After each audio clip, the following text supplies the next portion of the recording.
Still setting up. Yes, sir. Good evening. Welcome to Esoteric Lighthouse. How y'all doing? We're here for a two-header. It's me and Mike Bailey. Got other brothers on standby. Tonight, we're going to hit you up. Talking about a few things from the past. Past religions, past experiences. We're going to go over primal chaos or primordial, the primordial beginning, and also darkness and chaos. Sorry, I messed up the titles a little bit. It's been a while since I've been on there, but bear with me. All right, let me share slides.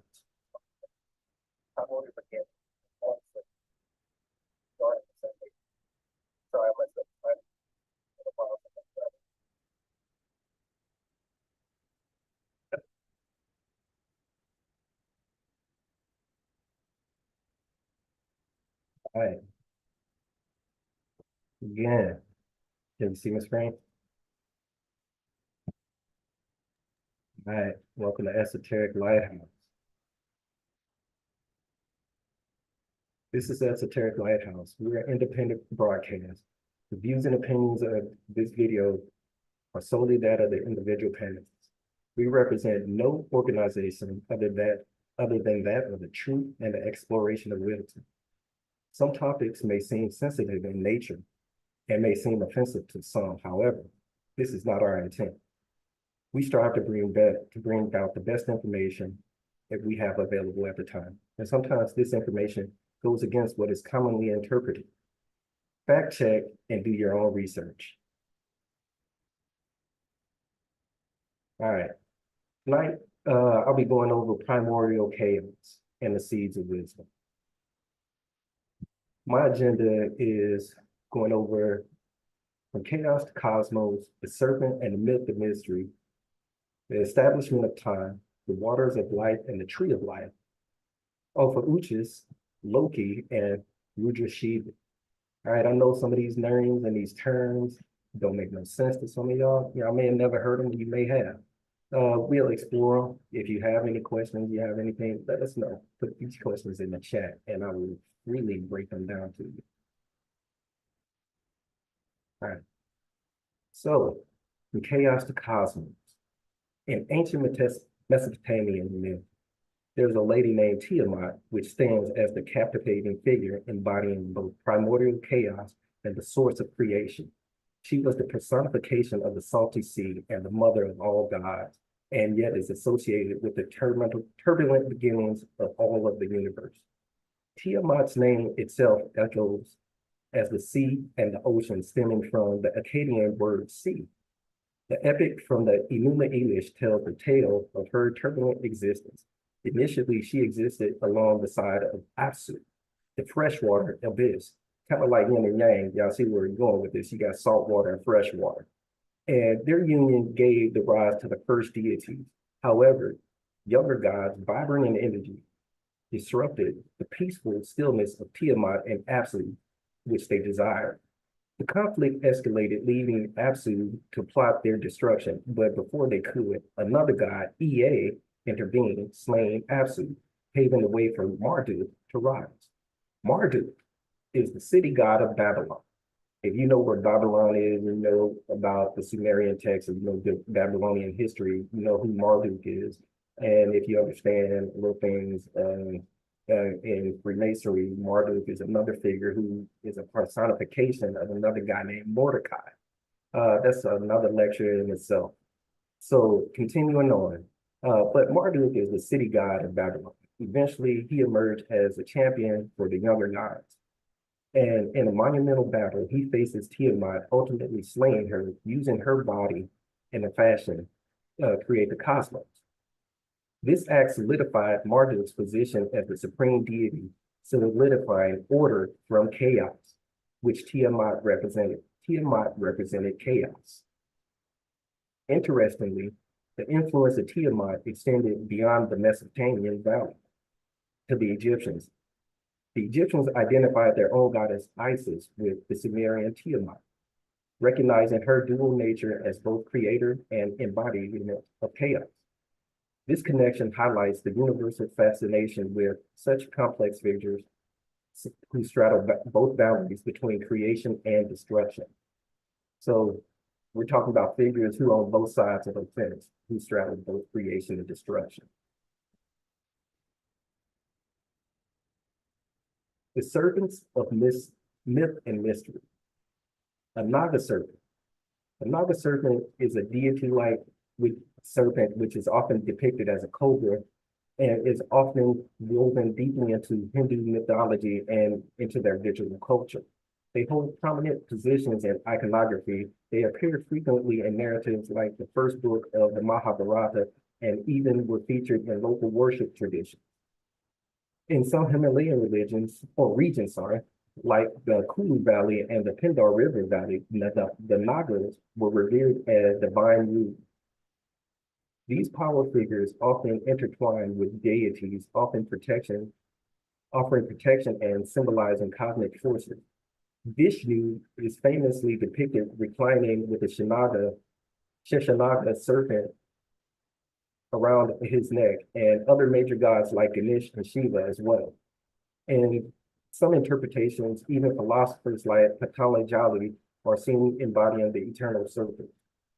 The epic churning of the ocean of milk highlights the significance of the Nagas.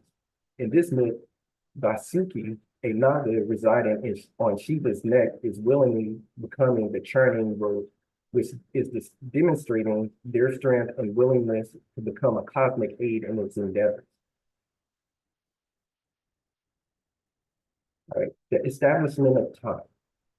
In Hindu mythology, Kuruma, meaning tortoise, in Sanskrit represents one of 10 of the avatars or incarnations of Vishnu. His story is intrinsically linked to the churning of the cosmic ocean of milk, a quest for the sacred elixir of immortality, or Amrita. Imagine a monumental collaboration of brewing between the gods and demons, or asuras, both vying for the divine ambrosia. This mighty serpent, Vasuki, volunteered himself to be the churning road while Mount Mandara, ripped from the earth, served as a churning stick, yet a crucial element remained, a sturdy base to hold the mountain steady. It was then that Vishnu, the ever-protective deity, transformed himself into a magnificent kurma, or tortoise. His broad, unwavering shell became the foundation, bearing the weight of the churning Mount Mandara on his back. This act ensured stability amidst the common cosmic turbulence, paving the way for the extraction of Amrita. Interestingly, an earlier myth associates a tortoise incarnation with Prajapati, a creator god symbolizing procreation. Similarly, Kumra represents stability, perseverance, and an unwavering support needed to achieve seemingly impossible goals. Depictions of Kumra are often showcased as a unique form, half human, adorned with a divine ornament and weapons, and a half tortoise symbolizing his dual nature. He stands as a powerful representation of divine intervention, reminding us that even the most ambitious endeavors require the most strong foundations for success. Waters of life. Era Abhyatar, the magnificent white elephant, strides through Hindu and Buddhist mythology, carrying tales of strength and wisdom and divine connection. In Hindu lore, he serves as a loyal mount of Indra, the god of storms and rain. Legend tells of his emergence during the churning of the cosmic ocean, symbolizing both his power and his link to the life-giving waters.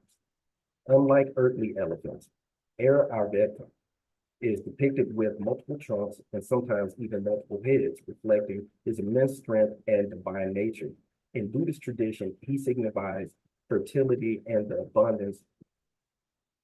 His image is often associated with nourishing rain. One story resonates deeply in Hindu culture: the time Ayurveda brought rain to the parched world. The underworld held vast stores of water, inaccessible to those above. Seeing his people yearn for the cooling touch of rain, Indra felt the tremendous concern. He pondered for a resolution. Aravita, sensing his master's despair, offered his aid.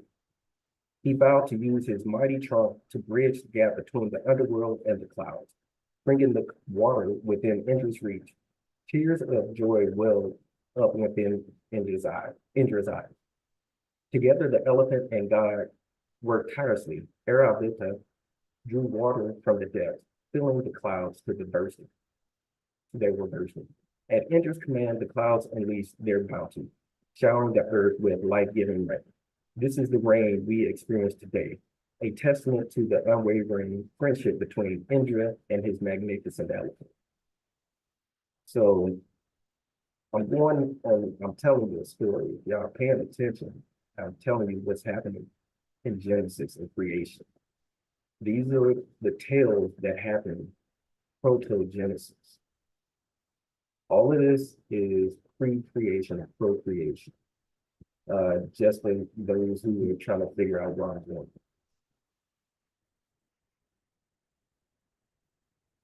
Unveiling the tree of life. The tree of life entwined with the serpent and the divine mother whispers secrets and the spiritual growth and sacrifice. The potent symbology transcends specific beliefs appearing in various forms across cultures. The tree of life embodies the nurturing mother, the source of life, and the ever-changing illusion of nature. It nourishes our spirit and fuels our journey. The serpent, often associated with water, symbolizes transformation and initiation. This transformation demands a complete surrender. Only when the initiate allows the serpent, often depicted as Kundalini energy, to allow them to allow can transform their spiritual awakening. The divine mother awaits coiled within, ready to guide an ascent of the spine and beyond. 33 vertebrae. Their combined power unlocks mystery hidden within the Shaddai. With its various interpretation points to the breast and the field of sexual energy within Yasar. The Sephiroth, which is linked to the spark, the creative spark. This spark contains or is connected to Binah, the Holy Spirit, and is the very wellspring of creation. Here, the tree of life transforms from singular tree of life to a plural tree of lives, signifying the multitude of possibilities and dimensions of accessibility through truth and spiritual growth. Each fruit or branch represents a unique path unfolding from the fertile ground of your soul. By understanding these symbols, their interconnectedness, we can gain a deeper understanding of ourselves and our potentials to transform the powers within that we have.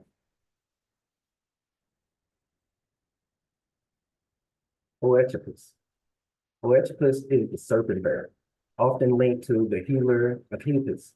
This sparks a debate in astrology. Some see it as a symbol of true individuality, self-realization, and the nurturing feminine principle. Others view it as a target of historical oppression and societal conflict. So if you don't know what Oedipus is the actual 13th zodiac that's hidden out of view from mainstream esotericism and most philosophies. This is also representing the 13th month on the calendar. We'll talk about that later. But Ephesus has a whole lot of meaning, and this one particular zodiac sign has been stricken in calendars, and the calendar month has also been stricken. Again, let me finish up. Historically, healers and those associated with wisdom have often faced persecution and prejudice. This wasn't solely directed towards women, but rather individuals deemed possessing knowledge outside of the established norms.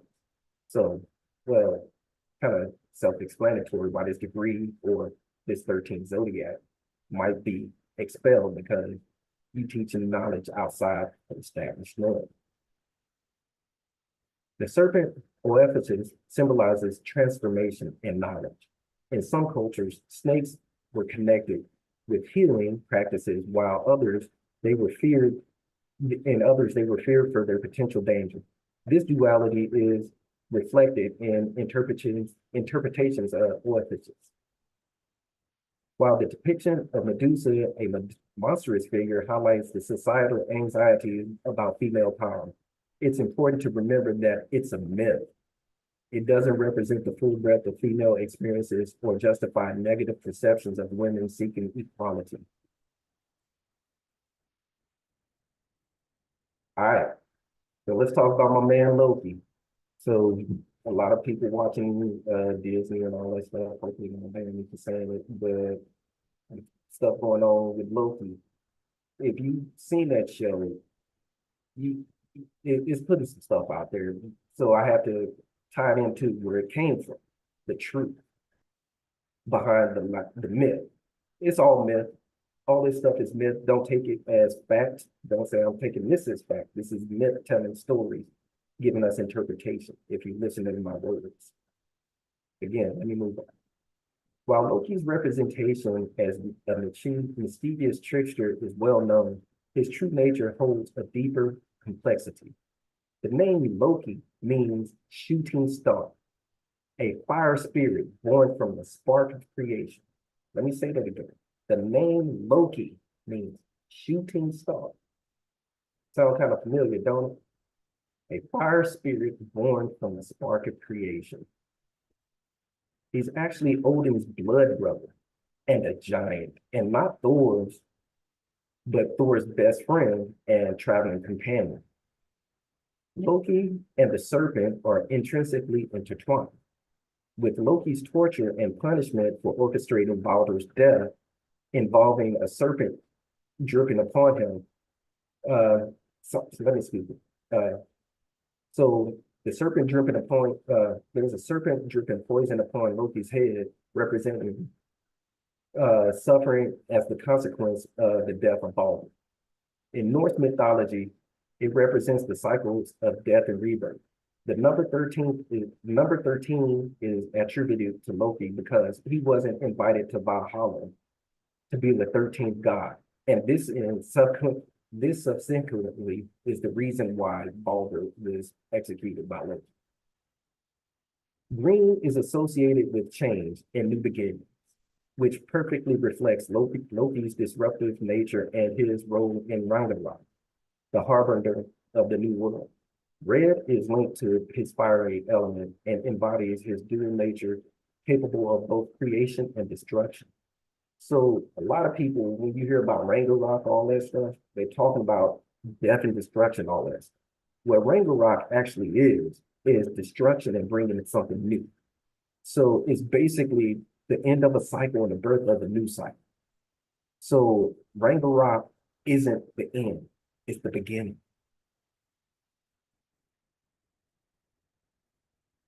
Ruja Shiva. Loki parallels lines between several Hindu deities such as Ruja, Shiva, and Andi, to name a few. Ruja is a terrifying aspect of Shiva, and it embodies destruction and the illumination. And this mirrors Loki's destructive power. Shiva is a more calmer aspect of Loki, and it represents transformation and compassion, which is Loki's gentler side. Angi is the fire god and shares Loki's swift mind and honesty and his mastery of speech. Both sides hide, and they speak to the truth of power and connect with the bird. Ruja is a fiery storm god, worshipped by the ancient Vedic people. Rudra embodied storms and possessed the power of both to harm and heal. He was feared for his causing disease and death, but also revered for protecting them against it, earning him the title of Father of Marus, or the storm god. His fierce nature is reflected in his name Ruja, meaning red and fierce. Shiva, the many-faced deity.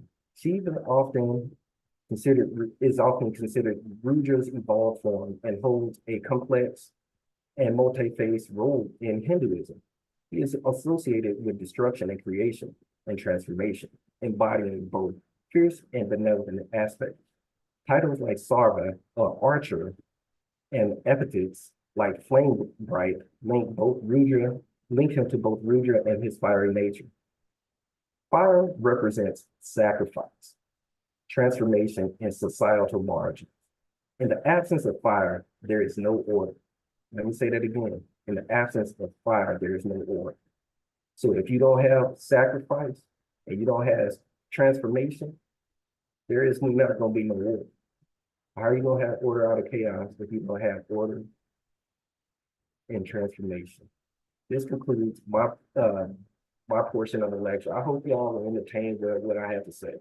I'm hoping y'all have some questions. And again, my methodology behind this is I'm telling a myth in a sequential way for you to gather understanding. If you pay attention to the words I'm saying, there is something behind this. Listen to this message. Pay attention. Nothing is for free. Study on your own. Now I'll pass it on to my counterpart. Mike, the floor is yours.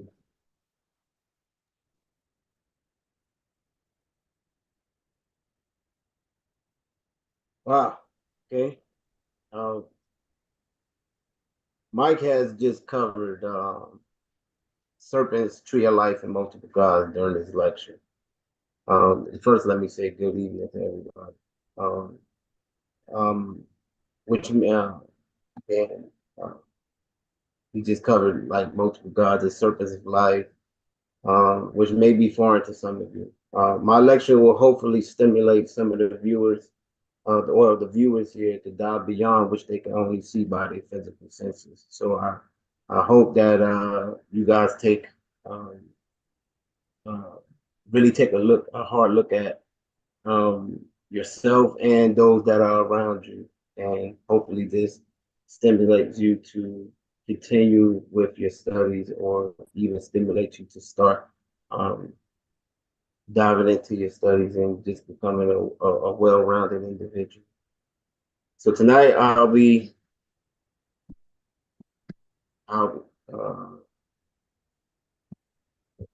shit.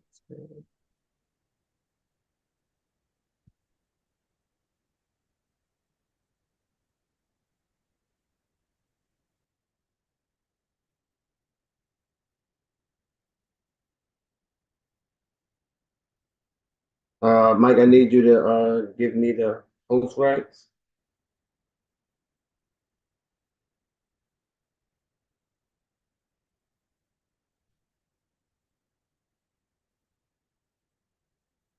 Or you guys click to the next slide.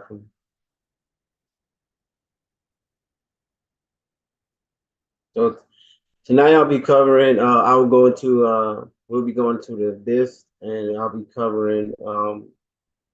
I'll be going to a depth about what darkness is, darkness in various cultures, the nature of darkness, some signs and dangers of ignorance, illuminating the darkness through liberal arts, and overcoming darkness and ignorance. So when we talk about next slide,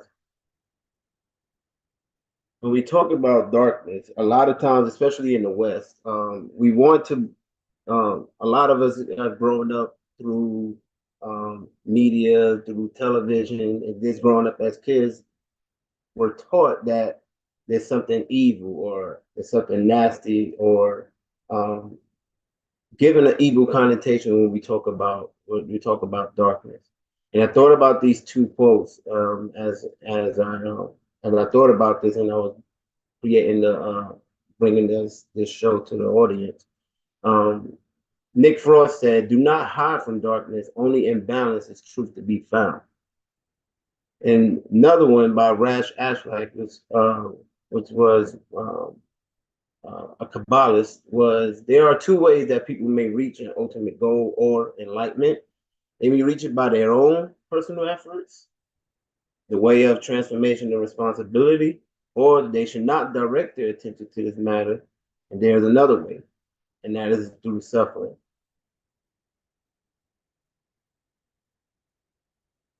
Next slide.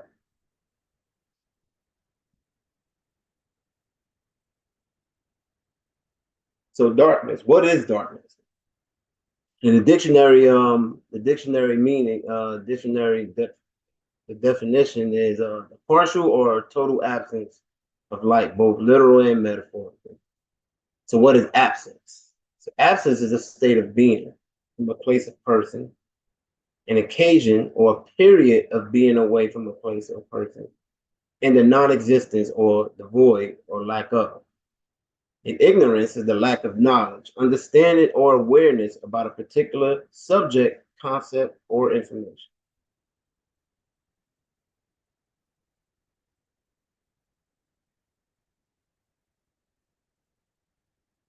So here goes next. So I'll pause. I'll just let you know. I'll just let you go to the next slide. So to truly look at your dark side in the eye, not only acknowledging its existence, but accepting it as a part of oneself, is a balancing act of the soul. Many of us attempt enlightenment, which primarily focuses on all the niceness and white light journeys instead of diving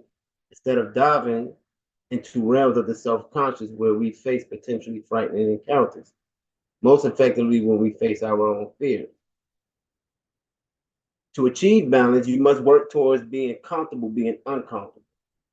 And I'm going to say that again. To achieve balance, you must work towards being comfortable being uncomfortable. An experience of this sort can bring realizations of imperfections in ourselves, which can be very upsetting to acknowledge, but is the beginning toward looking into our darker selves, which most do not like to entertain. Acknowledging one's dark side is accepting it, are two very different things.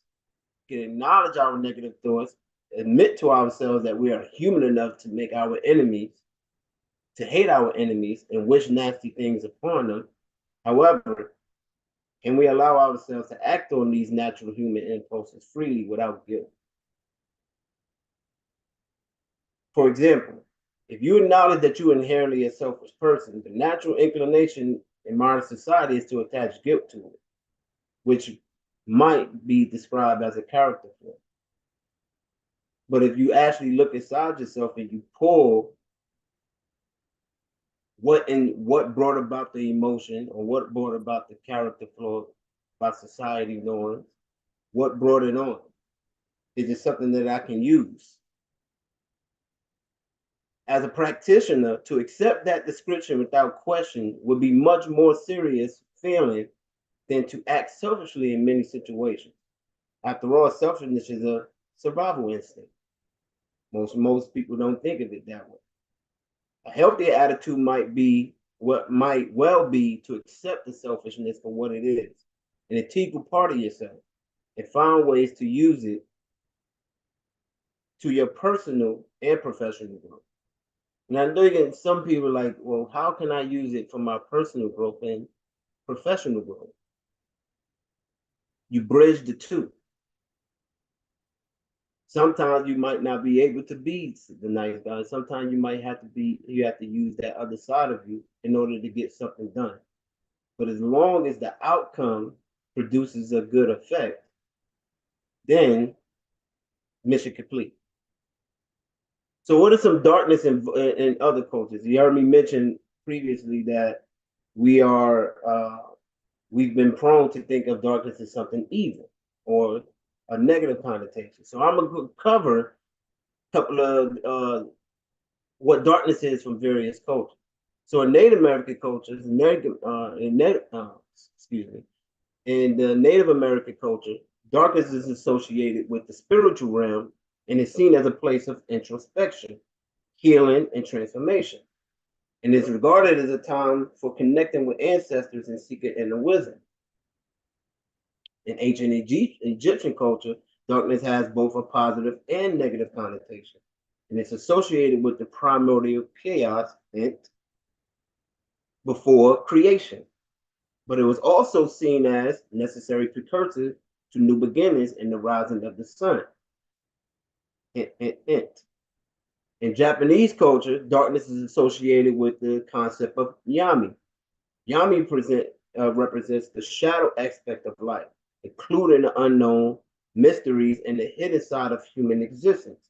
It's also connected with the concept of mai or ma, which represents the space between things and the importance of empty or dark spaces, or if you looked at our previous show, the void. African cultures, darkness is associated with nighttime and is seen as a time of rest, rejuvenation, and storytelling. I want you to pay attention to what it says storytelling, because Mike covered that a little bit in his lecture. How can that be in storytelling while I'm asleep? I'll let y'all dive a little bit more into that. I'll let y'all inquire a little bit more about that if you got questions after my lecture. It is also connected with the spiritual realm and the belief of ancestral spirits. And in Norse mythology, darkness is personified by the goddess Naut, who is associated with the night. Darkness is seen as an integral part of the natural cycle alongside daylight. It is not inherently negative, but rather a necessary counterpart to light.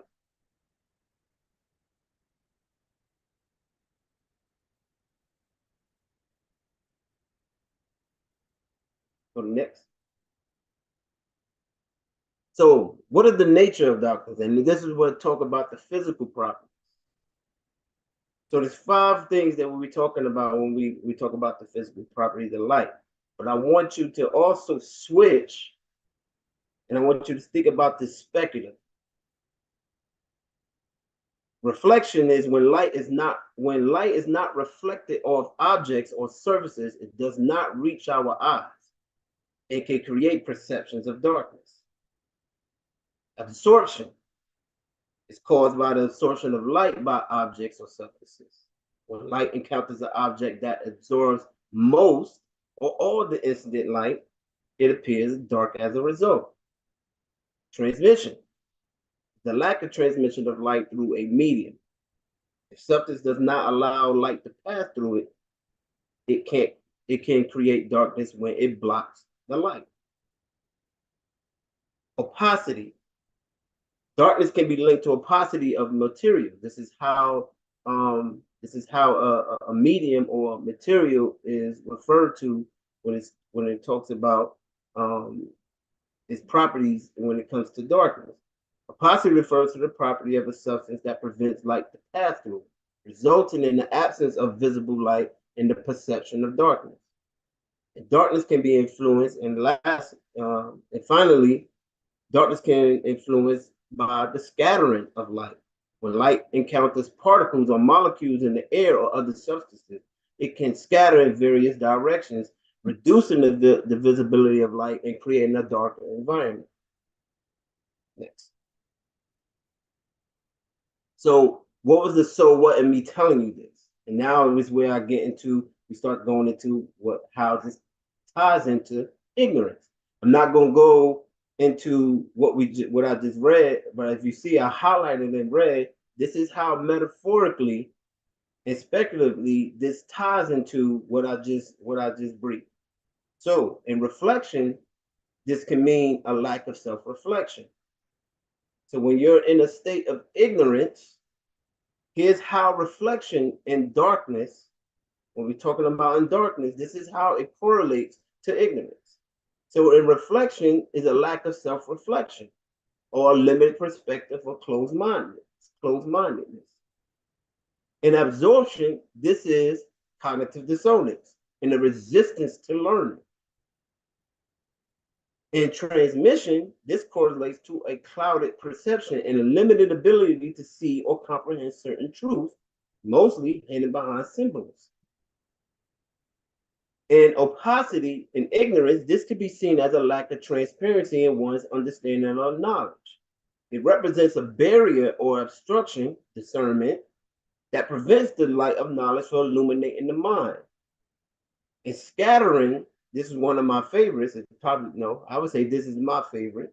Light scattering in multiple directions indicates one's lack of focus or direction in pursuit of knowledge. And this arises when attention is scattered across various subjects or lack of clarity in understanding of a specific topic. Next. So here are some signs of ignorance. And see, and this is where how do I recognize if I'm in a place of ignorance? Or how do I know if I probably need to, I probably need to read a little bit more or broaden my perspective. And a couple of these, I'm gonna hit on a little bit more. Lack of knowledge, that's the first. Closed-mindedness, resistance to learning. And the other one is dogmatism.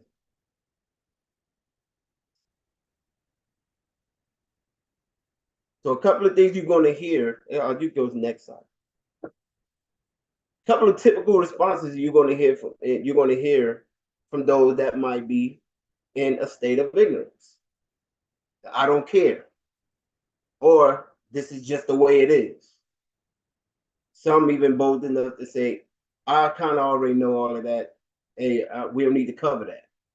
Or I heard this from someone.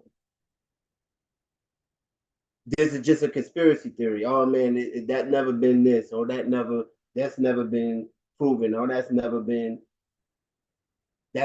fact checked. It's too complicated. Why do we need to learn about that? It's always been like this, or I've always believed this. Or man, that's too smart. Or man, I don't got time for that. Or that's too smart, man. That's too deep. I don't have time to read like that because of work. I'm not changing. Literally, you'll hear, I'm not changing my mind. Another one is, that's not in the ritual. And the famous one, this is how we always did it. I like to call tradition frozen success. Because if you continue on with tradition, every tradition doesn't mean that it's always right. So I like to call tradition frozen success. It's cool, yes, but as the time changes, things are going to begin to change. So you can't just use, hey, we've done this always, and this just because it was done this way for many of years don't always mean that it's right. Years ago, people thought that the earth was just flat. Of course, as time has changed, we found out things, and with advances in technology and new information, as you see it, we stated in when we first brought up the disclaimer here, this is for the times now. Okay. So what are some dangers of ignorance, prejudice, and discrimination? And now it's more, but I wanted to hone in on these the most. Ignorance fuels prejudice and discrimination.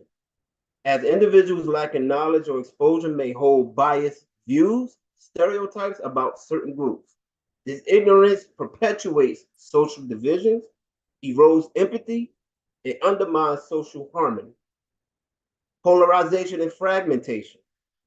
Ignorance can lead to the formation of echo chambers, where individuals only seek and absorb information that aligns with their existing beliefs. It's a belief, not factual, and feelings don't equal fact.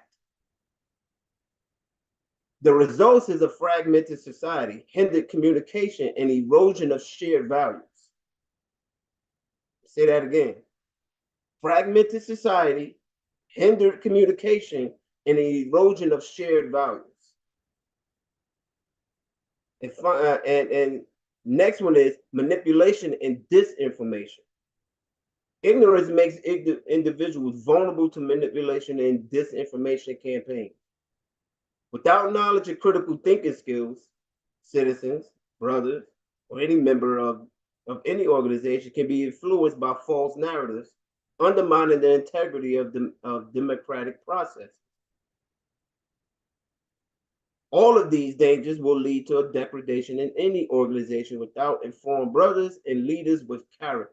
And I say leaders with character because you can't follow, you shouldn't follow any person or any mentor or anybody if their character is not intact. Next. So illuminating the darkness. And I wanted to talk about something where we're talking about how do we combat this? How do we begin to combat our own ignorance? What are some things that we can use? And I like to use the liberal arts or the trivium or the quadrivium, right? These disciplines were believed to provide a well-rounded, educated, and equipped individuals with tools to combat ignorance. And here's how each of these disciplines can be used to combat ignorance.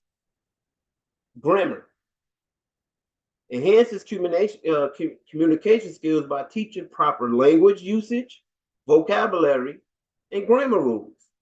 And this helps individuals express their thoughts clearly and effectively, enabling them to combat misunderstandings and misinformation.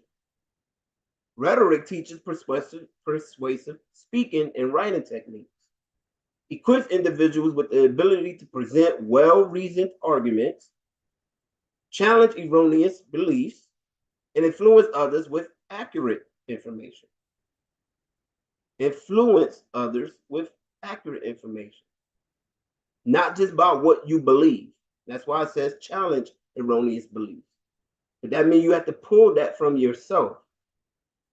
Just because I read it don't mean I have to ingest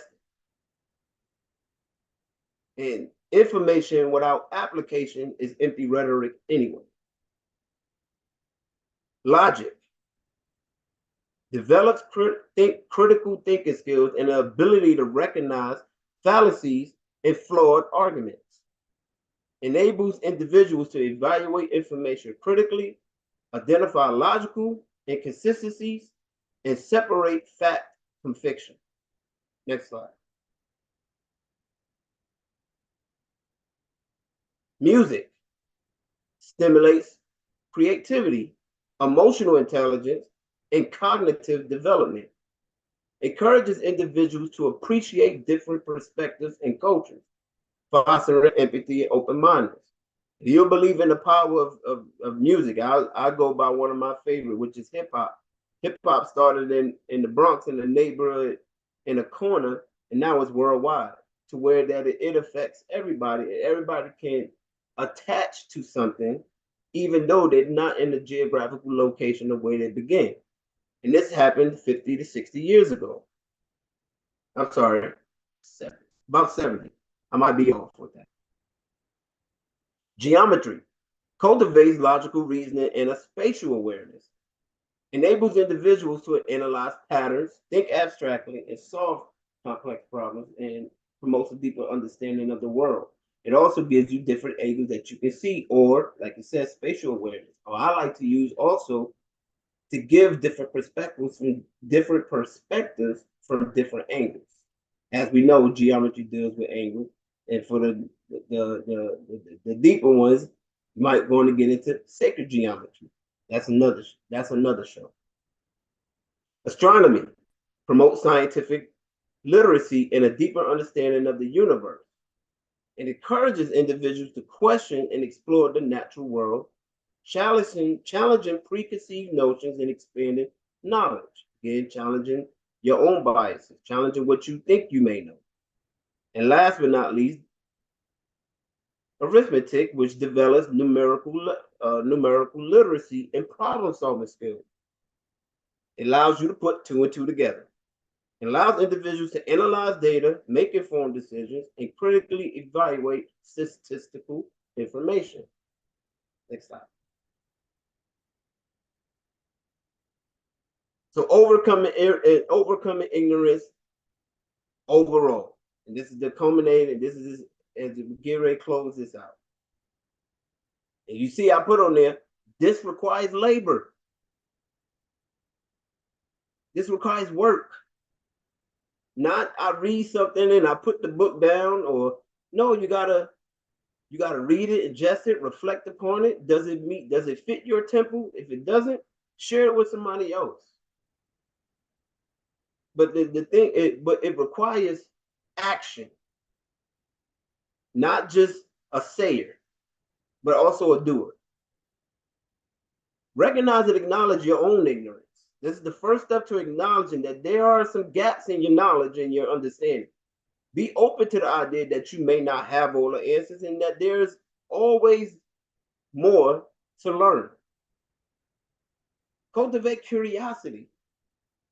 Curiosity don't mean disloyalty, or I'm backpedaling, or it's evil to question certain things. No, it's not. You're given a mind to challenge what you know and what others may know. And if we both dispose of this, then we both may gain knowledge from it, right? That's how we share. That's how we start. It starts individual, and then it eventually go on to the multitude. So foster a curious mindset and a thirst for knowledge. Ask questions to seek out new information and actively engage in learning opportunities. Embrace a lifelong learning approach and encourage continuous growth, not only in yourself, but those that are around you. Engage in critical thinking. Develop critical thinking skills to evaluate information and assess its validity. And discern between reliable sources and misinformation. And that's very important because everything that you read may not come from a reliable source. So you got to be careful where you pull your information from. And if you don't know it and I'm just completely lost, ask a well-informed brother or who you deem to be a well-informed brother. Challenge your own assumptions and biases and be willing to reevaluate your beliefs when presented with new evidence. Don't just turn away from it because it doesn't fit into your belief. You can't gain nothing new if you already feel it. Seek out diverse perspectives and sources of information. Expose yourself to a variety of viewpoints and sources that provide different insights, and challenge your existing understanding. This helps broaden your knowledge and prevents the formation of a narrow world view or linear thinking. Embrace learning activities. Actively pursue opportunities for education, whether through formal education system, online courses, books, documentaries, videos online, engaging in discussions, or where you at right now with us. Just listen to us go on this platform. This is us speaking and giving this lecture on this platform. Be proactive in seeking out new knowledge and expanding your understanding. Next slide.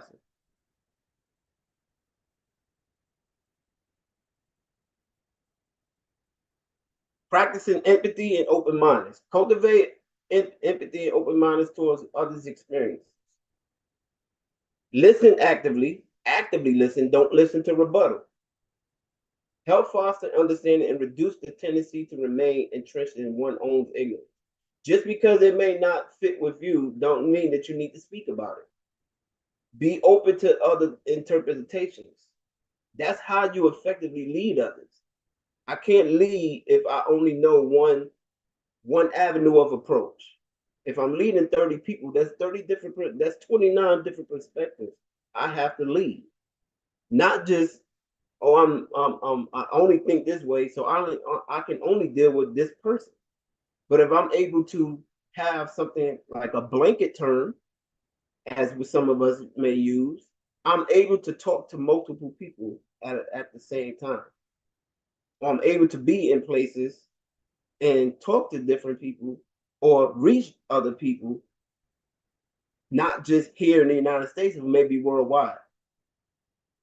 Sounds like an attribute of somebody else that we all worship or we all give reverence to. Reflect and self-evaluate. Regularly reflect on your own knowledge and understanding. Identify areas where you feel less informed and make a conscious effort to fill those gaps. And I know sometimes that may feel a little uncomfortable. But again, if you remember a couple of slides ago, I said you have to get to a point where you're comfortable being uncomfortable. That's where growth begins. And it's crazy because growth starts in the dark. Regulate self-evaluation allows for continuous growth and improvement. Embracing humility. Wisdom is gained through humility first. So approach learning with humility, recognizing that no one knows everything. Even us that's on here, we still continue to learn. Embrace the idea that learning is a lifelong journey, not short-sighted. And that it's okay to admit when you don't know something. Embrace humility creates a conducive environment for growth and learning. Seek guidance and mentorship. Find somebody that's smarter than you. If you're the smartest one in the room, you're in the wrong room. I know we all heard that before. Seek out mentors, teachers, experts in the areas and you desire to learn more about. Their guides can provide valuable insight and help navigate complex subjects. We all need somebody. It was all times when we were in the dark or we was ignorant to something. There's still things as I'm here on this platform that I am ignorant to, but I am okay to say that I might be ignorant in certain subjects. It don't mean that I stay there though. Meet on the level, but don't ever stay there. Knowledge without action is incomplete. As I said before, information without application is just a bunch of empty rhetoric. Apply the knowledge you acquire by actively incorporating it into your thoughts, actions, and decision-making process. Thoughts, actions, and decision, or thoughts, action, and will. Share your knowledge with others and contribute to the collective growth and understanding. Next slide. In conclusion, remember, overcoming ignorance is a continuous process that requires effort, humility, and a commitment to learning. By embracing knowledge, seeking diverse perspectives, and maintaining an open mind, you can gradually overcome ignorance and cultivate a deeper understanding of the world around you.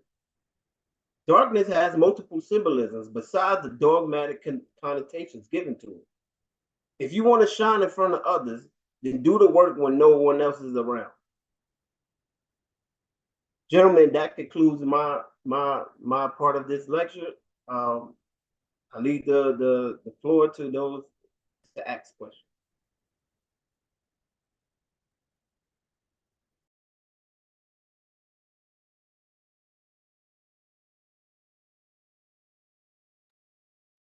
All right.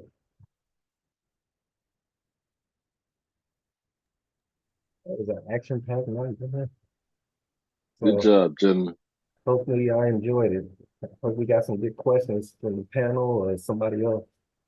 Tonight we got other members from ELH with us. We got Brother Stephen Barrett, Brother Earl Sampson, Brother Chris Leonard, and Brother Chris Lewis L on the mic.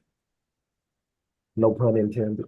So yeah, I hope y'all enjoy what we put together for you. I know it's been a while since we put something out, but we've been in the lab reflecting and just trying to figure out new things, trying to keep people entertained. We don't want to come with the same rhetoric, but we don't want to go too over the top because we can go over the top with some of the things that we have. And some of y'all know who we are and what we do and what we talk about.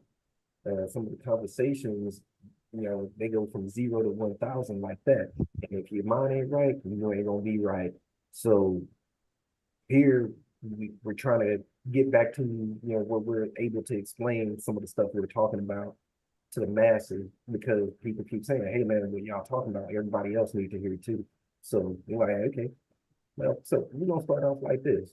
So it's 2024, and here we at. So we're gonna start off with some of the basic stuff like primal chaos and things like that, and we're gonna keep it entertaining where we're talking about what's on TV and what's modern and stuff like that. We can bring in the past, the future, and then the modern. It's a new era. We got to have a new way of thinking. People thinking this old stuff and this old way of doing business, we got to change. It's 2024, like Mike said, ain't no ignorance going on in there. If you want to be ignorant, that's on you. We ain't playing that game. We see your lunch.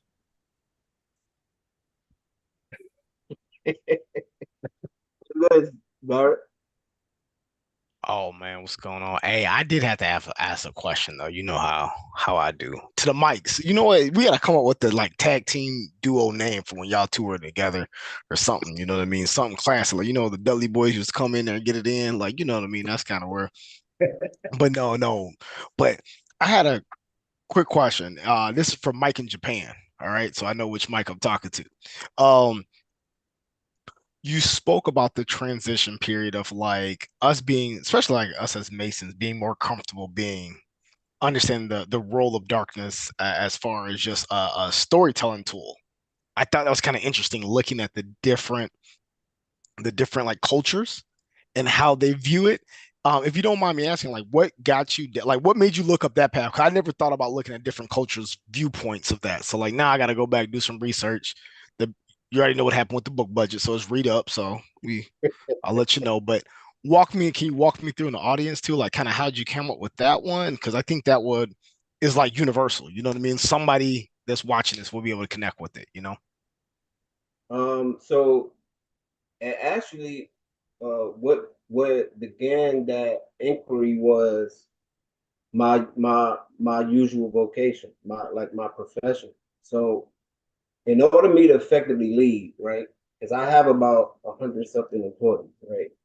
And I always, in order for me to effectively lead, I like to get to know my people. And I took that same ideology to where I study. I was always taught that darkness was evil. And I said, well, I'm on this other side of the world. What would evil look like for them? Does darkness look like that for them? And that's what I began to start studying darkness. Besides, literally about a couple of years ago. And it started from, I didn't want to be linear minded. So I like to have a broader perspective. Um, I like to be able to pull from different types of philosophy. I don't like to just be, you know, I forgot what Mike called it, one trick pony, or I forgot how you say it, Mike. Yeah, one trick pony. You don't want to be no one trick Yeah, pony. yeah. I don't like to just be stuck to one because that limits who I can affect and can influence. But if I'm able to talk to Barrett from the north, I'm able to speak to Mike from the south, I'm able to speak to Chris from the west, and Errol from the east. Now I can talk to all of them, and I'm not stuck to my own ignorance and my own beliefs. That's what led to my inquiry into looking at darkness from other cultures. Did that answer your question, sir? It does, and I'm already Googling some stuff. We'll talk about that one later. And you know me, I'm not gonna try to monopolize time, but he likes to go by, hey, I'm just Mike, right? Can I ask just Mike a question? Sure. You said something profound to me a couple years ago, and I think I just want you to illustrate it for the people out there. You was like, you get comfortable in darkness because that's when all the work happens. Like when you pray, what do? You dark, right? Your eyes closed. When all this stuff happens, when you look at like conception, right? That's always in a dark place, and then you boom, you come out, you're born to like this.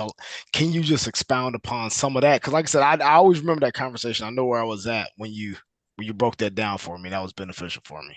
Yeah, so essentially what darkness is basically, darkness is the place of a void. The void is complete, absolute peace, calm, and stillness. This is where Buddhists and all these people are talking about. This is the true meaning of nirvana, stillness of the mind. This is where you develop clarity and understanding. People, they believe that clarity and understanding and heaven and all of this stuff is somewhere away. But, it's something that you obtain through reflection. And that comes through balance and equilibrium. You have to bring both sides together. And you can only do that and do that in darkness. And you literally have to put yourself in a dark spot, close your eyes, meditate, If you can't close your eyes and meditate, put yourself in the dark room with the darkest curtains you can find, whatever. So you can sit there and put yourself in the mind and just breathe. Because those are the beginning principles of life and understanding. Breathing and darkness. Because if you read Genesis 1, 2, 3, what are we talking about? Darkness was upon the face of the deep, and the Spirit of God moved upon the face of the waters. I didn't say that in my lecture today, but if you paid attention, that's exactly what I said. I'm giving y'all a little nugget. Read this, pay attention to this lecture again. So, what is darkness? Darkness is a place where consciousness resides. Everything can happen in the darkness. Everything can and will happen. Why? Because darkness is where all thought resides. You literally can pull information from within the darkness. All you have to do is have your mind in the right area to understand it. The level of comprehension. How do you do it? You got to know it. You got to live it. You got to embody it. You got to become it. If you're not doing it, you won't ever get it. You'll just be a person that's wanting, dreaming. If there's a fit, you already know the rest. So when you go to darkness and you go into the void, you go into consciousness and you go and you ask for what you really desire. And what you really desire shouldn't be something that's egotistical or materialistic. Because when you ask for egotistical things and materialistic things, guess what? They always fall short. You go into the void asking for money or a big booty girl or a nice guy, all that stuff, guess what? Every time you ask for those things, it goes sideways. That ain't how the void works. That ain't how darkness works.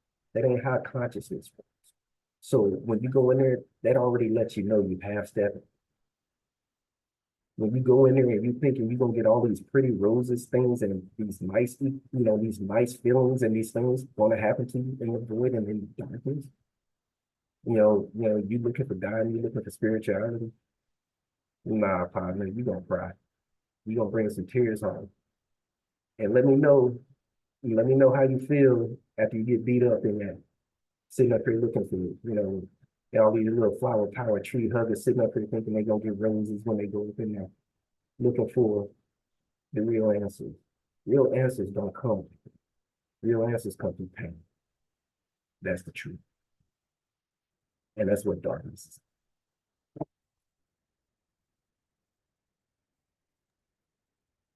So we got a question. What is in the YouTube? What is the importance for studying pre-creation and its ideals and its lessons? Okay, so why is it important to study pre-creation and its ideals and its lessons? Pre-creation is basically what happened prior to 6,000 years ago in biblical history. So that means we have to go along with archaeology and along with mythology to come up with some type of scenario to figure out what actually happened, because we only got part of the story.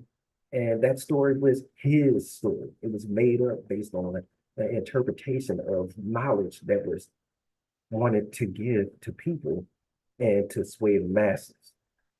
So in order to do that, we have to unfold and we have to go to prehistory or pre-text and understand.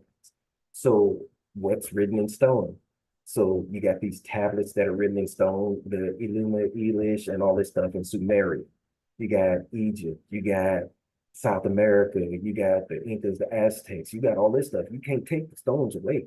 There's stuff there. So these stones are being translated now.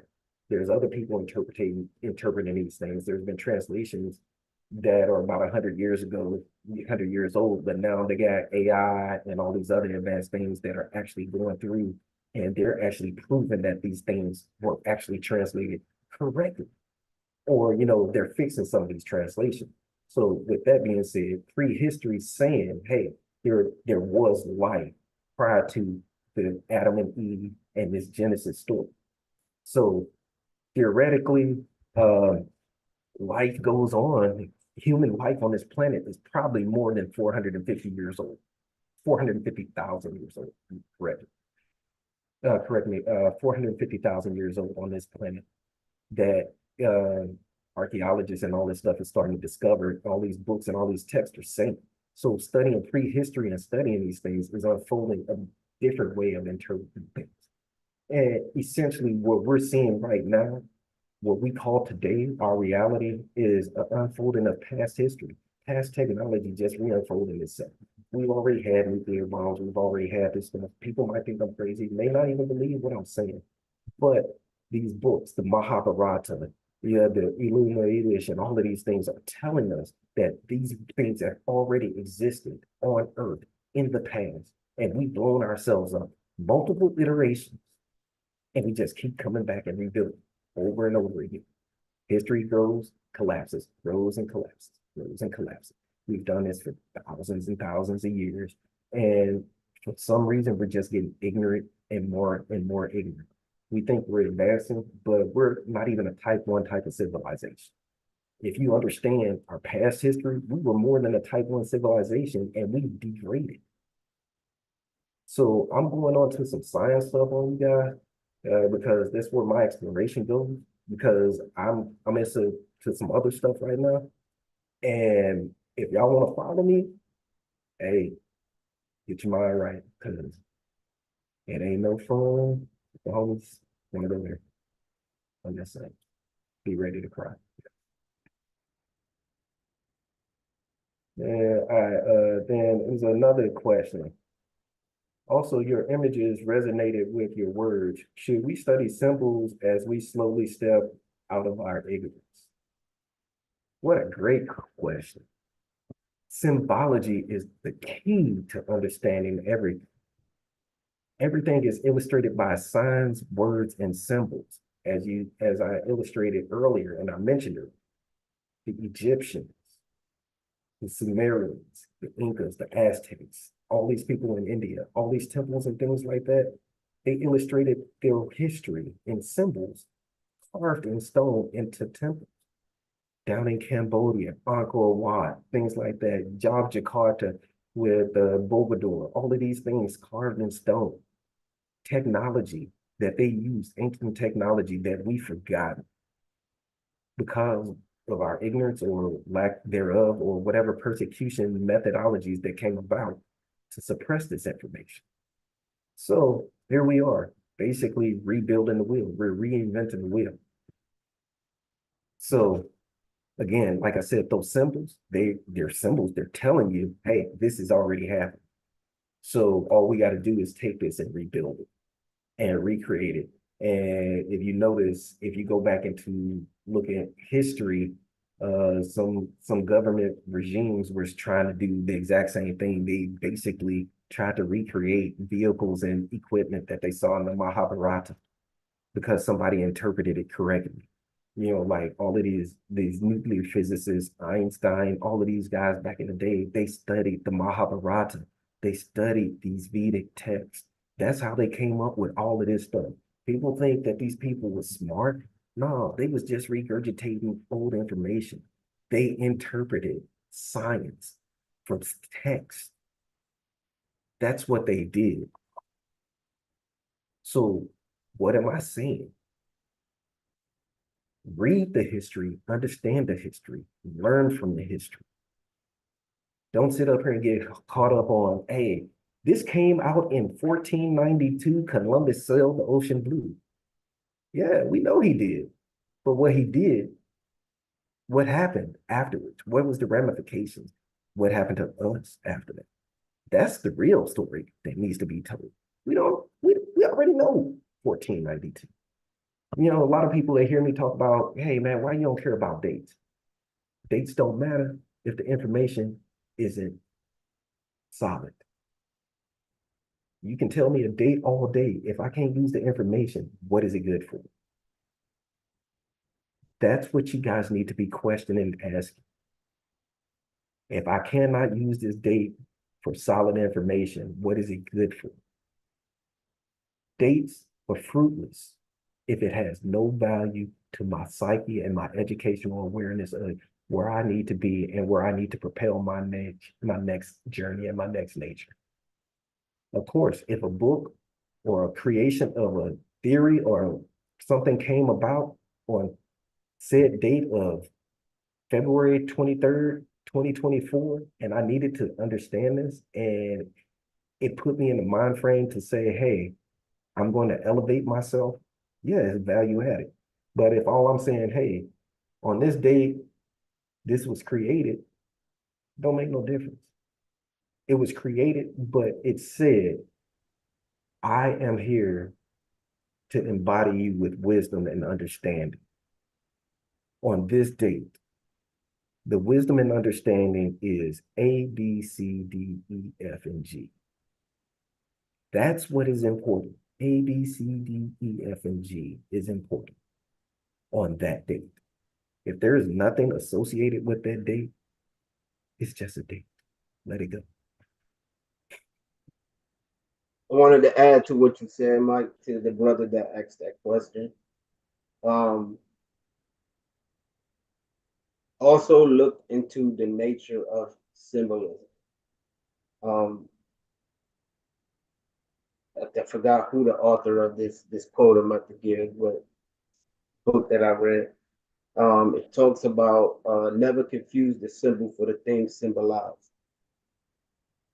And it's the nature of symbolism to conceal and reveal. So if you understand symbols can conceal and reveal, that's why you have to dig the truth. You have to seek it. It's not freely given. And then absolute truth has been the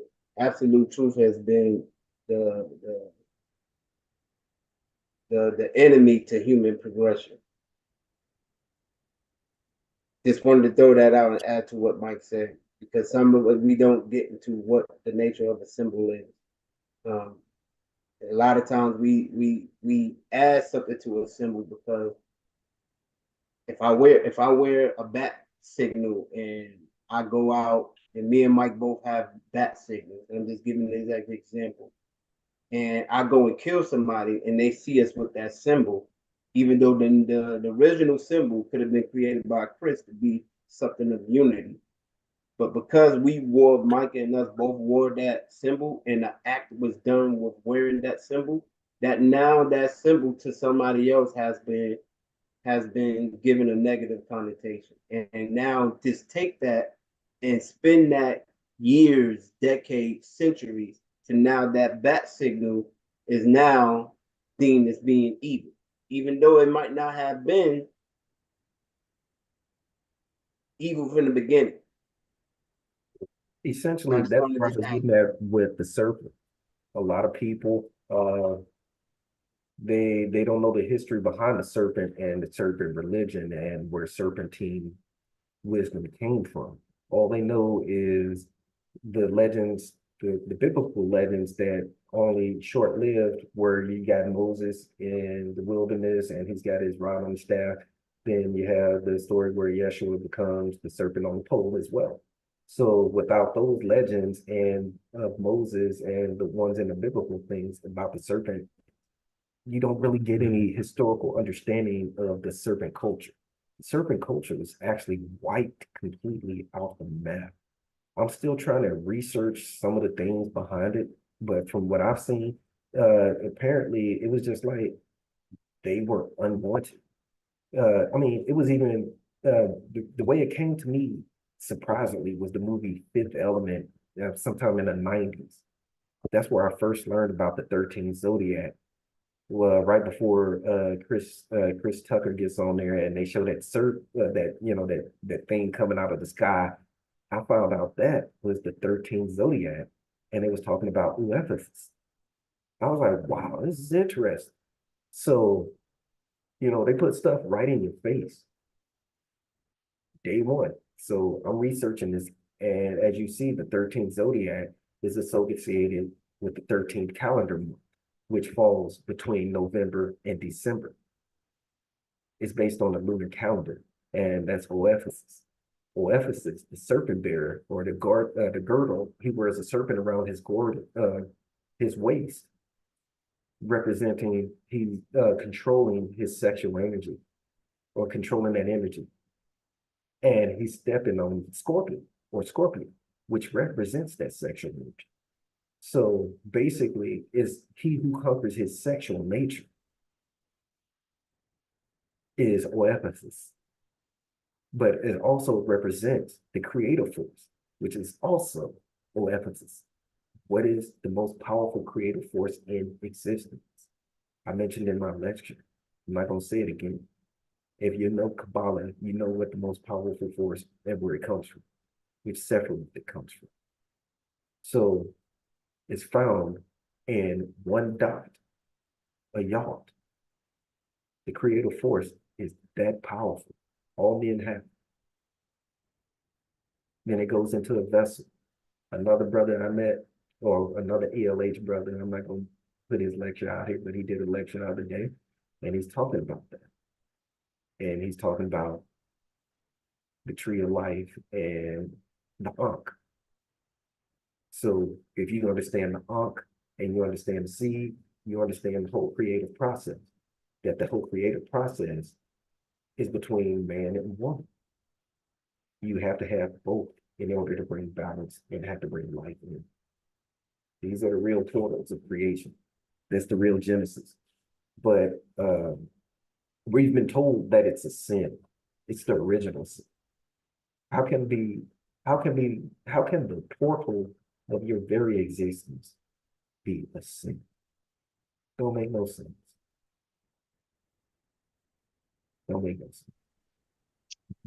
Well, brothers, I'd like to commend you on putting together that tag team presentation because they fit together really well. And I particularly I highlight a lot of what Bailey said from the standpoint of, dealing with this misinformation, how people are being easily misguided through a lack of not knowing. And then I think it's compounded by the fact where there's a certain portion of our population that's not intellectually curious. Like if somebody just tells me something and it raises a red flag in my mind, I have an easy resource to go to really quickly. I have a computer in my hand. And to think that these folks are just taking something because they see it on Twitter or they see it on Instagram or they see it on Facebook or their friend told them I watched this video on TikTok and they run with it without saying, let me check this out real quick to see what's going on. And Google will help you out. I mean, once you get past the ads that people pay for at the top, those most searched items or the things that more closely match your search will be at the top. And there have been certain things that, how can I say it? I can't help but fight against ignorance sometimes. I'll see some people putting some stuff out there that's outrageous. I'll go searching and then I'll present that information to them. I'm like, wait a second, you presented this about this. You do a Google search on that, you can't find the author's name, right? Or the author's name ends up being AI, because that has happened, right? Or you can't find any other articles or anything else addressing that topic, but that one source. That's usually a sign of disinformation or misinformation, whatever you want to call it. Just real simple stuff like that, brothers. But anyway, I had a question though. What made you all say we're going to take the primordial forces or the primordial waters of chaos and kind of put that together with some of the things that's happening currently in our society? Okay, so the primordial waters of chaos, it reminds me of going back to the beginning. Again, I can only speak to my experiences, what I read and what I understand. I'm not a YouTubian, although this is YouTube, and I don't get my information from these sources like a lot of people. I actually read the books like the Mahabharata and things like that. So getting back to this, it reminds me of the Kali Yuga, the age of Kali Yuga, where we're at right now. people are literally losing their minds, in my opinion. And the age of Kali Yuga is basically, it's a retooling of the psyche. The psyche has to be retooled. And typically when the psyche retools, there's always war, there's always conflict, and there's always something. So typically every 2100 to 21,000, you have a minor Kali Yuga. You have a smaller Yuga, which is every 2100 years. Then you have the major Kali Yuga, which is every 21 to 25,000 years of this cyclical period that we're entering. And supposedly we're in a Kali Yuga period and people like losing their minds, in my opinion, and that's why I see what's going on. Then they're supposed to be in the age of an enlightenment, where we have these people who are going to come out of, bring them out of the darkness into a period of enlightenment, where you get, they call them individual kids, little kids, whatever you want to call it. Somebody with special powers. And to me, I don't believe in all that special power and all that stuff. However, I believe that it is a psychological awareness or awakening. People will come into awareness because they're going to wake up from the dumbness. They're going to be like, yo, man, what is really going on? Half of us are going to wake up and say, yo, I'm not with this. While the other people saying, I'm still with it. And then you're just going to have to decide, hey, either I'm with it or I'm against it. And the people you're with, maybe your friends, or maybe the people you're against, maybe your friends or your close relatives. Guess what? You got to cut them off. That's the reality of it. That's the age of the real Kali Yuga. It's an individual age of enlightenment. It's an individual transformation. It's an individual decision to either become enlightened or stay ignorant. Because as those people who stay ignorant fail and they fall and they stay short, you have to leave them or it's going to kill you. Move on, roll out, pack your bags, shana, hey, goodbye. Hey, love you, but I gotta move on. So you move in one direction, like Lot had to leave his wife and she turned to a pillar of salt. Why? Because she wasn't ready. Only a real person understands the words that are coming out of my mouth. In order for you to become the person you need to become, you need to leave all that bull crap and all my foot stuff. The world is changing. Either you're going to be a part of the change or you're going to be getting swallowed up. And being a part of the change is becoming aware of who you are, your place in society, not just your place in whatever organization or whatever you do day to day, but actually understanding what you have as a role in society, because each one of us has a role. You may not think you have a role, but even if you ride the bus and you say hi to somebody every day, you playing a part, homie. Think about it. You play an important part in somebody's life daily. So how you want to play the part depends on you. Do you want to be a villain or do you want to be a superhero? Superheroes change the world. We villains keep corrupting it. And guess what? We got enough corrupt people around here. Where do you want to be? Okay, Bailey. Thank you for that, Brother Mike.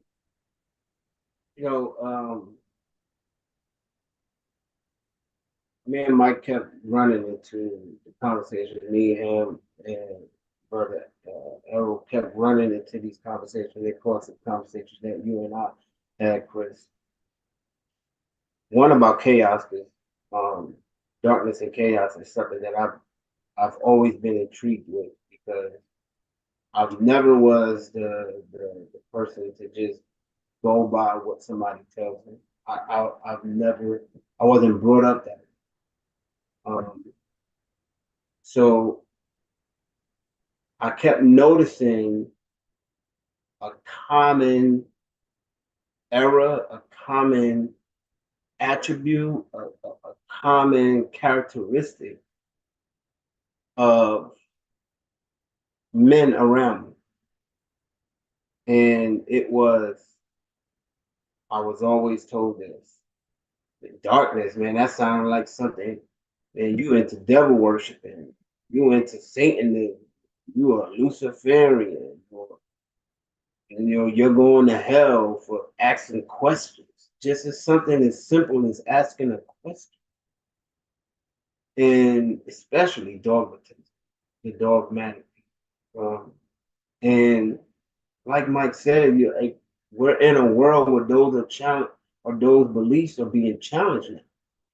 And it's not just being challenged on this platform, TikTok. You see it out there, yet you want to stay where you're comfortable at. You're just like the guy in what's the movie, the movie Matrix, where he's eating the steak. He knows that the steak is fake,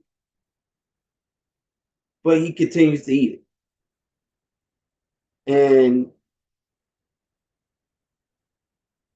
what led to this show and me and Mike wanting to go into this was that issue. Like, how do you spread? How do you help circumvent? How do you bring awareness to it? How do you teach somebody to be comfortable being uncomfortable? How do you break somebody out? Because cognitive dissonance is real. I've spoken to some people and they will just not let it go. And a lot of times it's because the world won't look so pretty to you. But if you continue to work, it's funny how the body works, right? Without struggle, there's no progress. Frederick Douglass. Your muscles literally get stronger through struggle. Your body, even scientifically, cannot get stronger unless it suffers. Mike then talked about this. All these other shows that ELH has done. Only through suffering can you receive life.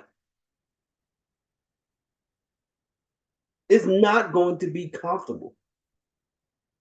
And if you can get past that, and it don't have to be a boom, just one little step, but consistently do it,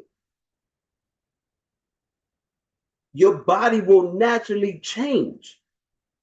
And this will naturally change. The flesh will change first. This eventually, it will change. And it's funny because it's counterclockwise, right? It's a cycle.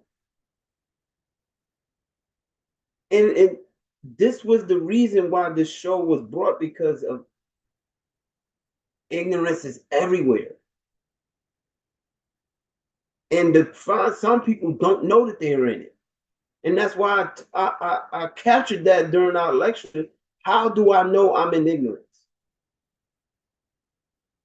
Because if I say it to you, you naturally want to fight me. If I say it a little more subtle to you, is more honey to your ears, then you wanted to accept it. Because you're so used to things being nice, golden, beautiful. But that's after the work is done. The work comes first. And I don't mean like work, like what are you actively doing to challenge your own perceptions and your own beliefs? Are you comfortable being stupid?